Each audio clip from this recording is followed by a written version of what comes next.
Factorization is about taking a number or a formula and writing it as a product, a multiplication of factors. And for numbers, a very helpful concept is that of prime numbers.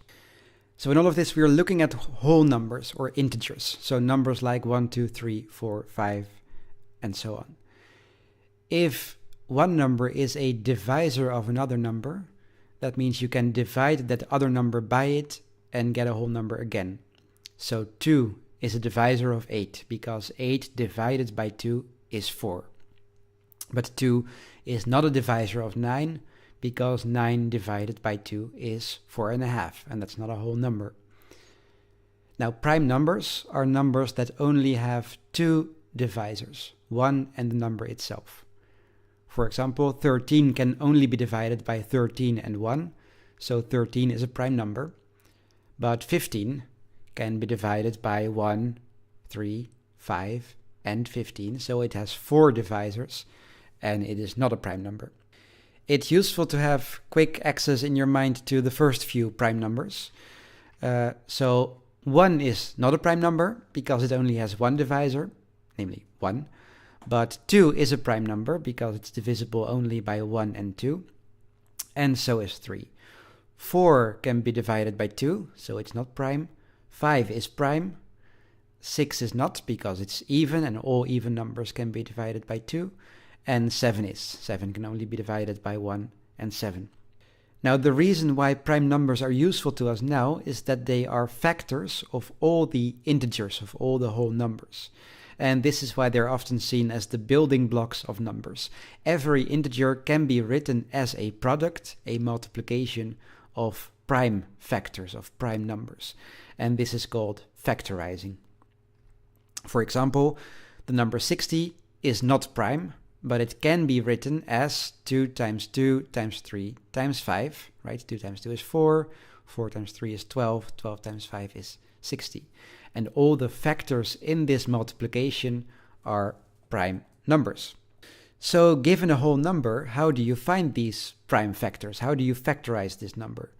Well, the most straightforward way is to start with the lowest prime number, divide by that as often as you can, and then move on to the next one. So for example, we are going to factorize the number 42. The first prime number is 2, so we start by looking if we can divide 42 by 2. And we can, and the result is 21. Now we check if we can divide by 2 again. Well, 21 is not even, so that's not going to work. So we have to move on to the next prime number.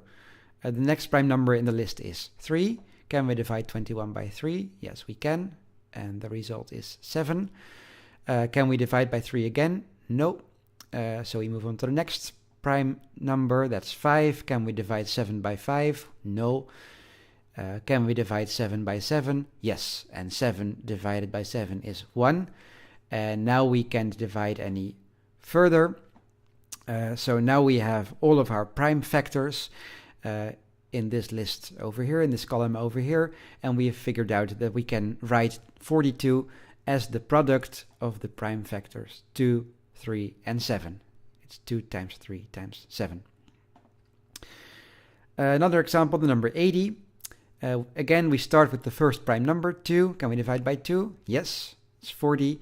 Can we divide 40 by 2 again? Well, yes, and that gives us 20, and we can divide, as long as it's even, we can divide by 2. We can keep dividing by 2 until we get 5.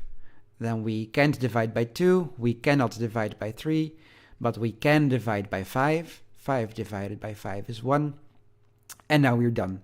And now we have all the factors here.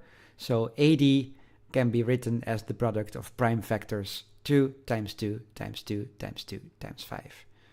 Final example, 96. Can we divide by 2? Yes, we get 48. Divided by 2 is 24. 24 divided by 2 is 12. 12 divided by 2 is 6. 6 divided by 2 is 3. And now we have to move on to the next prime number. 3 divided by 3 is 1. So 96 can be factorized as 2 times 2 times 2 times 2 times 2 times 3. Now, factorization plays a role in finding the so-called highest common factor of two numbers. And that term speaks for itself. You are looking for numbers that are factors or divisors that two numbers have in common, so common factors of two numbers, and then you're looking for the highest of those factors of those numbers. So in short, you're looking for the largest number by which you can divide two numbers. For example, if we look at the two numbers 12 and 8, then the highest common factor is the highest number that we can divide 12 by and that we can divide 8 by. And that is 4. We can divide 12 by 4, we can divide 8 by 4, and there are no higher numbers that we can divide both of them by.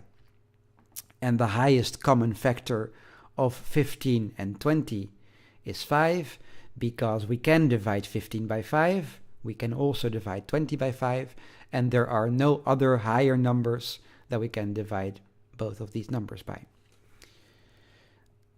So how do we find the highest common factor? So when we get two numbers, how do we find the highest common factor?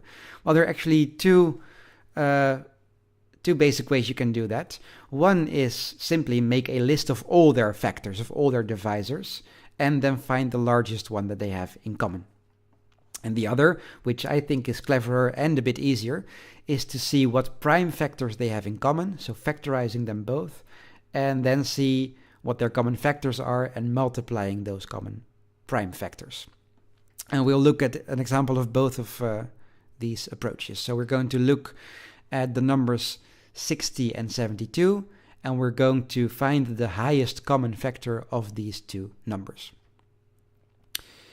And the first approach, as I said, is to simply list all of their divisors. So we're going to list all the divisors of 60 and all the divisors of 72. What can we divide 60 by? We can divide 60 by 1, that's just 60. We can divide it by 2, that's 30. Divided by 3, that's 20. Divided by 4, that's 15. 60 divided by 5 is 12. 60 divided by 6 is 10. So divisors come in pairs. 60 divided by 6 was 10. And for 5, I also had 12. And I also have these ones. And then the last one is 1 and 60. 60 divided by 1 is 60. So these are all the divisors of the number 60. I can also make a list for 72. I can divide by 1, 2, 3, 4, not 5. It doesn't end in a 5 or a 0. So I'll have to go to 6. Not 10, of course, but 8 is possible. 72 divided by 8 is 9. So 9 is also a divisor. And then I can go on like that. And the final one is, of course, 72 itself. Now, out of these two lists of divisors, there will be some numbers that these lists have in common. We can divide both numbers by 1, for instance. That's always the case. But we can also divide both of them by 2, or 3, or 4, or 6, or 12. And that's where it ends. And that means that if I look at the common factors, then 1, 2, 3, 4, 6, and 12 are common factors. And the highest of these common factors is 12. So the HCF, highest common factor of 60 and 72, is 12. The second approach is to factorize these numbers first. That means we can write 60 and 72 as products of prime factors. For 60, that would be 2. 60 divided by 2 is 30. We can divide by 2 again. And then we have 15. And 15 we can divide by 3. We get 5.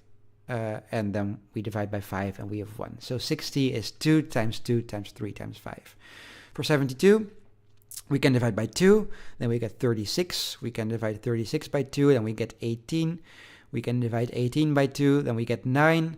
And 9 we can divide by 3, and then by 3 again, and then we have 1. So now we have written these two numbers as products of prime factors, and now we can see what factors they have in common. They have 2, another 2, and then they both have a 3. And if I want to know their highest common factor, then that will be the product of all of their prime factors. So the HCF of 60 and 12 is going to be 2, because they have a 2 in common. They have another 2 in common, so we can multiply by that. And then we can also multiply by 3, because they also have that in common. So the highest common factor is 2 times 2 times 3, which is 12. So these approaches give the same result. I like the second one a bit better, but if the first one works better for you, that is fine too. And often you will do this in your head and only write down the steps when it's necessary. So let's see if you understand how factorization of numbers works, and whether you're able to use it to find the highest common factor of two numbers. So pause the video and try to do these exercises, and then the solutions will follow shortly. So factorizing these numbers, 100 we can divide by 2, we get 50, divide by 2 again, we get 25, and 25 we can divide that by 5, and then we get 5. And if we divide by 5 again, we have 1. 135 we can divide by, we can divide by 5 first, might have been easier, but in the end, if you do this in order, you will see that it comes out as 3 times 3 times 3 times 5. And 64 is a product of only the factor 2 to the power of 6, so 2 times 2 times 2 times 2 times 2 times 2. Highest common factors, whichever way you did this, the highest common factor of 60 and 90 should be 30. We can divide both of them by 30. For 48 and 64, it's 16. And for these three numbers, we can also do that. We can check what the highest common factor of three numbers is. We can, for 20 and 30, it would actually be 10, right? But there's this 15 too. And 15, we cannot divide that by 10, so the highest common factor is going to be 5. We can divide all of these numbers by 5, but there's no higher number that we can divide them all by. Okay, so far for factorizing numbers, and next we will look at factorizing formulas.